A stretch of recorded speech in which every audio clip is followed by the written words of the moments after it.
I'd like to do three things in this talk. First, to talk about the importance of disclosure and why this is a part of reducing stigma and discrimination. Secondly, the emerging evidence that we do know what to do to reduce stigma. And third, some examples of progress. First, the importance of disclosures. For example, some of the disclosures we've just seen. So the background for this, when I had a chance to write a book, and my book I thought would be about stigma, but in fact, after researching everything in the field, I changed and decided to focus the book on discrimination, not on stigma. And I came to this simple understanding of what stigma is, that there are three elements: problems of knowledge, problems of attitudes, and problems of behavior. And these are ignorance, at least usually ignorance, but also sometimes a lack of misinformation. Secondly, problems of prejudice.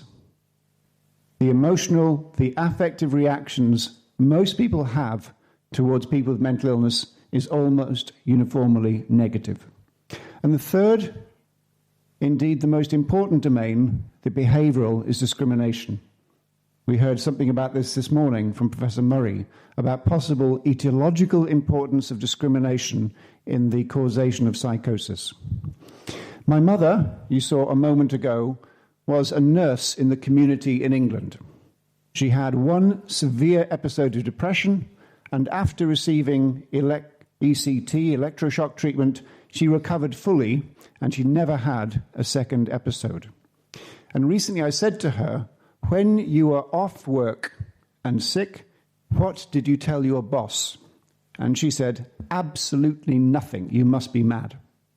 Because she would not have been allowed to work again if she had said she had a mental illness. And she went on to work for another 20 years giving public service. Now, I want to give two practical examples of why stigma and discrimination are important, to do with the treatment gap and to do with premature mortality.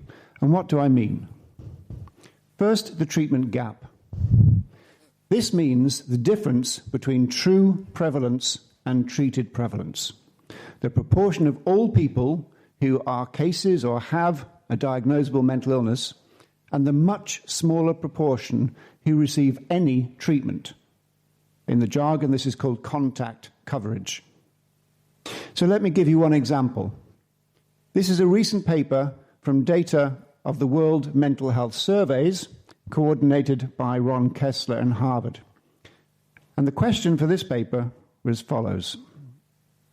What is the occurrence, not of minor, not of moderate, but of severe, of major depressive disorder in 21 countries around the world? Of those people, what percentage, what proportion say they do have a difficulty and want treatment? And of those people, how many actually receive treatment and support and care?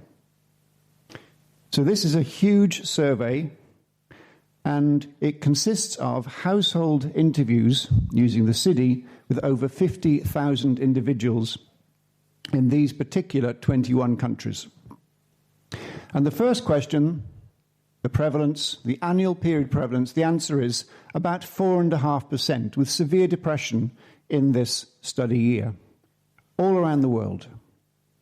Of those, only about a half said that they needed treatment. So even if all of those people did receive effective treatment, the other half are not seeking help, are not receiving care, and they go untreated, often with a chronic and poor prognosis. And of all of those people, 1 in 6, 16% across all these different countries, received what we called minimally adequate treatment, with a simple definition. But that hides considerable disparities across the world. If we take the classification of the World Bank, the high-income countries, people with major depression, 1 in 5 received minimally adequate treatment. In middle-income countries, 1 in 9. Low-income countries, about 4%. But even in the rich countries, 80% are not receiving effective care. This means that worldwide, the treatment gap between the true and the treated prevalence is 3/4 or more. And in the poor countries, the large majority receive no help whatsoever. Now, we hear a lot these days about fake news. In this occasion, a newspaper in my country got the story right when they said, tiny minority of people with depression get treatment, study says. So one part of the consequence is such low rates. If that were applying to diabetes, to hypertension, this would be unacceptable even in low-income countries, where at least half of individuals with long-term physical disorders do get some type of treatment. And the net effect of so many types of discrimination and disregard, mostly by policymakers by not investing in mental health care, in aggregate produces these miserably low treatment rates. The second example I want to give today refers to early death, premature mortality.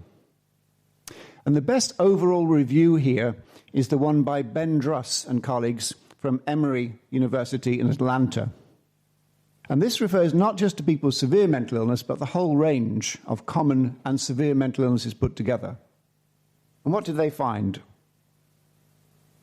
They said that if you look at the direct and indirect effects of mental illness, then they have an attributable contribution to mortality of 14%, 1 in every 7 avoidable deaths, and therefore are one of the most substantial causes of death worldwide. If you then take the whole range of people with minor and moderate and severe mental disorders, on average, people die 10 years younger than their non-mentally ill counterparts. And to their credit, the World Health Organization is now looking into this with a nice and detailed report, both upon causation and upon interception points or avoidable risk factors. And indeed, Professor Mai's journal published just a year ago the summary of these initial findings. Now, if we then look at the subset of people with severe mental illnesses, especially psychotic disorders, the contrast is even more stark. And we're now developing, not just from high, but also from low-income countries, data upon this degree of premature mortality. This is one paper from Ethiopia. We have now data from Ethiopia and India and Indonesia showing at least a 20-year decrement for people with severe mental illness in their life expectancy. Interestingly enough, the same gap as identified in high-income countries. But of course, in these countries, the average whole population life expectancy may be 55 or 60, so the severe mental illness people are dying at 35 or 40 by comparison. If that's the case, and the low middle income data are still quite early, why? Until recently, people usually said, oh, it's straightforward, suicide. And that is a part of the picture, but only a small part. And indeed, only about 11% of these premature unavoidable deaths are attributable to suicide, because the great majority are from cardiopulmonary causes. And there are several elements: exercise, diet, smoking, and so on, and lack of physical health care. Now, for those of you who have contact with policymakers, often when challenged why they have so little interest in mental health, why they invest so little funds in mental health, they'll often appear embarrassed and say, it's simply not a priority because mental illness is not a killer disease. But we now have recent and accumulating data that indirectly, more than directly, yes, mental illnesses are killer diseases and should be prioritized. Let's look at some international evidence now about stigma. So with colleagues, with Professor Sartorius and many other colleagues, we've established a network which is called Indigo, now collaborating with about colleagues in 40 countries around the world. First of all, to characterize the nature of stigma and discrimination worldwide. And this is the second major study we carried out. The first was for people with schizophrenia, the second talking to people with major depressive disorder. What did we find? Of these people with depression, almost 80% said yes, they have been discriminated against because of their mental illness. Most commonly in friends, in family, and in the workplace. About a third said that since the beginning of their diagnosis, they had been actively avoided by friends, by business associates, sometimes by family members. And a third had stopped themselves from doing things that were important, such as applying for a job. We call this anticipated discrimination because no employer had discriminated against them. They had simply stopped applying for work. So we've now published these two descriptive studies, but I'm actually more interested in changing the world than describing it. So we're now going into a series of intervention studies, and we have 4 currently running across this network of 40 countries in total. One is with primary care staff, where in many countries they have no interest in dealing with people with mental illness, or they are actively stigmatizing against that group. Similarly, with medical students in a series of countries, developing interventions. Third, using local area awareness-raising techniques to drive up help-seeking and referrals. And fourth, further extending the scales we use with a short discrimination scale to supplement the longer scale we've already developed. Let's look at some of the evidence at the national level. We know, for example, that there are now about 12 countries where national-level anti-stigma campaigns are or have been taking place. And you can see here at a glance, these are all, so far, high-income countries. Let's take one example from my own country in England, not the UK this time, in England, pre-Brexit. And this is a campaign called Time to Change, which has now been running for 10 years. It's a very sophisticated campaign drawing together media content in television, radio, TV, newspapers, posters, even beer mats in pubs, all based upon the single central idea of social contact. So if there's only 2 words that you remember from this talk today, even after the next hour, I want it to be these 2 words, social contact. And what does this mean? Sometimes in the psychological literature, it's called interpersonal contact. It means simply this: the strongest evidence of how to reduce stigma, of how to reduce discrimination, is to arrange opportunities for contact between people with experience of mental illness and other people, either direct or, increasingly we're understanding, virtual or social media contact.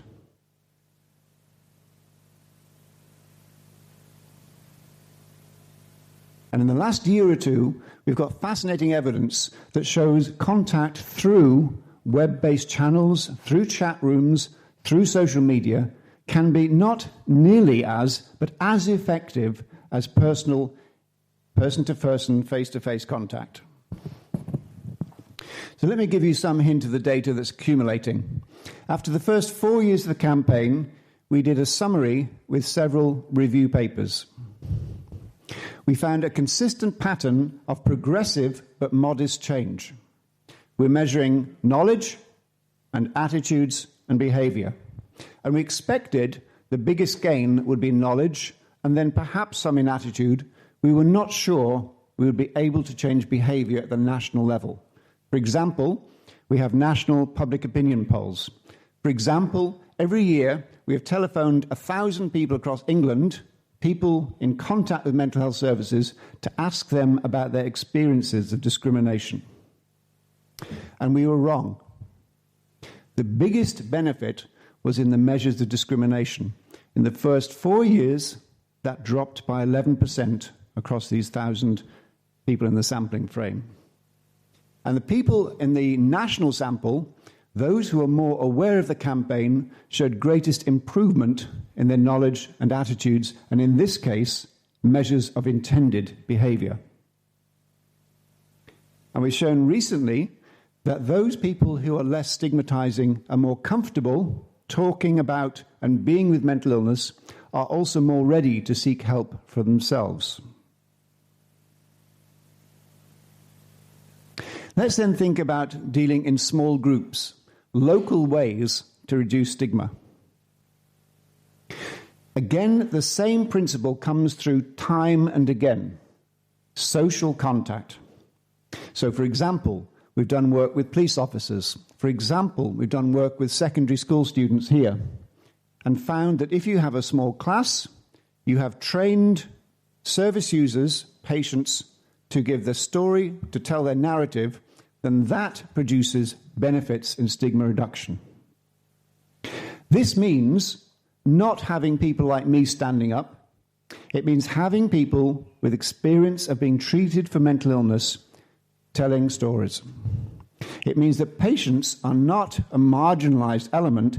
Patients are the central active ingredient for stigma reduction. So recently we had a good look at the global literature on stigma reduction, and this was published a year or two ago in The Lancet. We did both a narrative review and a systematic review of the international evidence. What did we find? The message centrally coming through time and again is the importance of contact. And now we're seeing that the more recent evidence of virtual forms of social contact shows the same positive effect.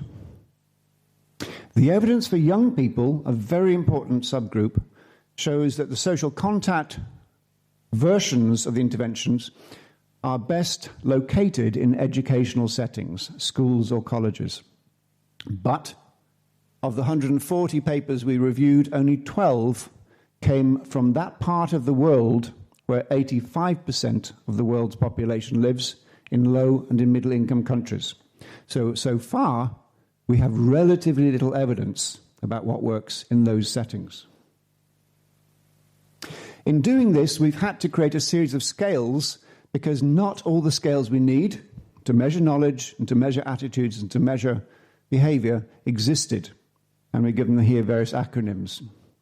So we have one about measuring barriers to access to care, one on the costs to individuals and communities of discrimination, one to measure discrimination directly in the reports, in the experiences of people with mental illness, a knowledge scale, a clinician's attitude scale, a scale about anticipated discrimination, and a scale about intended behaviors. You have a whole suite of short or longer scales now, and now translated into many languages. We've been collaborating for a number of years, for example, with the Verona group here, and Antonio La Salvia has done a great deal to use, but also translate many of these scales now with his colleagues into Italian. And here we can see, this is not completely up to date, some of the different language versions as we work with colleagues around the world on these stigma-related studies. Now, I wondered recently, do we see any increasing research interest in these questions? So going back 15 years, you can see in the green the number of papers published each year on stigma, and in the purple, the number published in discrimination. And you can see a steady increase in the publications in this domain, including now research on the idea of self-stigma or internalized stigma, how discrimination might be turned in against the self for damaging purposes. Now, I said we don't have much information yet on low and in middle income countries, but we do have data that are emerging which are really very promising. So this is a special review we did on those data, showing that there are relatively few intervention studies, somewhat old, none focusing on the behavioral aspect, which I think is the most important, no long-term follow-up studies, So we really don't know yet whether social contact works or works in a similar way. But we do have some very interesting recent work suggesting that it probably does. This is a colleague, Pallab Maulik, and he did a study in Andhra Pradesh in the eastern part of India, in rural settings, indeed 42 villages, and used a multimedia approach. So there'd be posters, there'd be word of mouth, there'd be dramatic events in the villages, and there'd be baseline, immediate post-intervention, and then 3 and then 18-month follow-up. And the data so far showing that that is effective among populations where, for example, the levels of literacy are rather low. So one uses other channels of communication. So in the last part of my talk, I want to say something about emerging evidence, examples of good practice. One is an international development that I think may be one of the most important of our era. You may know that the Millennium Development Goals, which finished 2.5 years ago, said absolutely nothing about mental health. But the new international goals, a new agenda, Sustainable Development Goals do.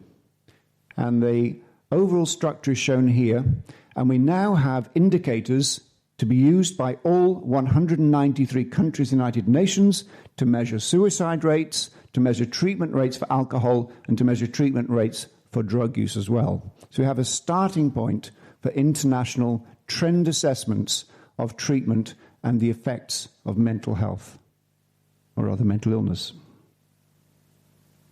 Here's a new initiative starting up based in New York to bring together consortia of for-profits, not-for-profits, commercial groups, many others, in cities across the world to promote mental health among young people.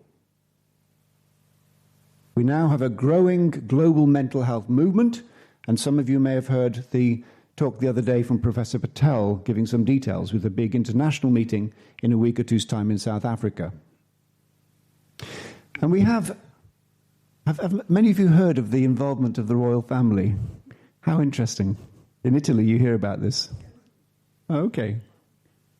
So many of you will know, here's Prince William and Prince Harry and Prince William's wife, Kate Middleton, who started a new not-for-profit group called Heads Together, specifically intended to reduce stigma and discrimination. We have here not just the fact that they support stigma reduction through endorsements, but also through disclosure. Here is Prince Harry talking about the effect on his mental health when his mother died, Diana. And for many years, he did not seek help, and he found other ways to express his distress. But now he's speaking openly about his own treatment for a mental illness. Now, this is a little bit difficult to translate. I wish the interpreters luck. This refers to his brother, Prince William, saying that men should not have a stiff upper lip. So this means the tendency for Englishmen to keep the upper lip very stiff, and not to show emotion. And Prince William says, it's okay. If you're upset, if you're distressed, if you're anxious, it's okay, men, you can show emotion. Do not keep a stiff upper lip. And here is something which I would have said is impossible until it happened. First of all, Lady Gaga is disclosing the fact that she has had post-traumatic stress for many years. And then here is a webcast between Prince William and Lady Gaga about awareness and mental health. Who would have thought this combination of people would come together for public awareness? Now, you're also making good progress in Italy, not just in the research that you're taking, but also increasing ability of people prominent in the public eye to speak about their own experience. Many of you will know Buffon, often described as the best goalkeeper in the world, here describing his own experiences of depression. Now, you may know this person more than me. I gather zucchero means sugar. So here's Mr. Sugar. who was not always feeling sweet. Gli antidepressi mi hanno aiutato a superare il male di vivere, which I have no idea what that means. But I think he's saying that he's had depression and he lost his zest or spirit for life or something similar, perhaps. Here's Tiziano Ferro. He's jumping for joy, but he doesn't always feel full of joy. He's also saying that music saved him. Ero depresso, I think it means I was depressed. Is that right? Yes, I did some Latin at school. I can remember a little bit. So he was depressed, but now he's jumping happily again, talking about his experiences. I gather Stefano Dianici is a famous actor, is that right? And while working in Spain, I understand from my colleagues in Verona, he developed symptoms of bipolar disorder and then wrote this book, Barca dei Folli, about his experiences. So we now see a number of people in some countries, still high-income countries, speaking more openly, creating the conditions where, if you like, ordinary people may actually be able to talk with their friends and their family, may be able to disclose to their bosses or their work colleagues, may seek help more often than in the past.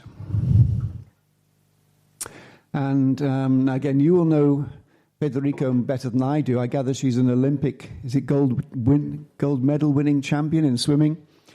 And she had bulimia. It's hard to imagine having bulimia with such an astonishing athletic physique, but no, she's been open about her difficulties and then talking in the newspapers and the media about her experience and her treatment. So disclosure means talking. This is a poster from last year, not from World Mental Health Day, but from World Health Day, a day which is dedicated to the topic of depression. And the main message going out in many languages and many posters around the world is simply this: let's talk. Because disclosure and social contact are the channel for stigma reduction. This means supporting people who have experience of mental illness when possible, because it can be risky, to talk about their experience. It means supporting other people to inquire, to ask kindly. Somebody comes back to work who's been away for a month or two. How are you? It means identifying and stopping myths which are unhelpful. For example, the myth that if you talk to somebody who's depressed, they infect you, it makes you depressed. For example, the myth that if you talk to somebody who may have suicidal thoughts, you can trigger it and they will kill themselves and you'll be to blame, you've caused it. These sort of myths that stop talking, stop contact, stop disclosure. Now, every 2 years, the World Psychiatric Association holds a major international stigma conference, and Professor Sartorius and I and others are involved in this. And this last one, the organizers had a wonderful metaphor. They created letters this big in ice. And through very clever Danish engineering, with a small heater underneath, during the course of the 3 days of the conference, yes, you've guessed it, a man's going down, yes, heat was applied to this hard object. And gradually, stigma melted away. And ladies and gentlemen, with evidence, with determination, that is what I want us to achieve. So to summarize, I've wanted to do 3 things. To talk about the importance of disclosure and social contact. To talk about the evidence that using that can be effective slowly and progressively with commitment over time to stigma and discrimination reduction. And then to give you evidence of occasions where we're winning.